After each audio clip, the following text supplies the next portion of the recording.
చూసినా నీలి రంగులోనే ఉంది అనేది కంటిన్యూగా ఆయనకి బహుశా అది ప్రభావితం చేసి ఉంటుంది, హై ఎఫెక్ట్, హై ఇన్ఫ్లుయెన్స్ చేసి ఉంటుంది. దాని ఫలితంగా ఈరోజు కనుక్కున్నదే రామన్ ఫలితం, రామన్ ఎఫెక్ట్ అంటాం.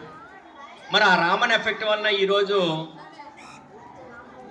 అది నిర్జీవి అవని జీవి అవని దాన్ని పూర్తిగా విశ్లేషణాత్మకంగా అధ్యయనం చేయడానికి ఈరోజు ఆయన కనిపెట్టిన రామన్ ఎఫెక్ట్ అనేది స్పెక్ట్రమ్ రూపంలో, స్పెక్ట్రమ్ ఎనాలిసిస్ అంటారు, రామన్ స్పెక్ట్రా.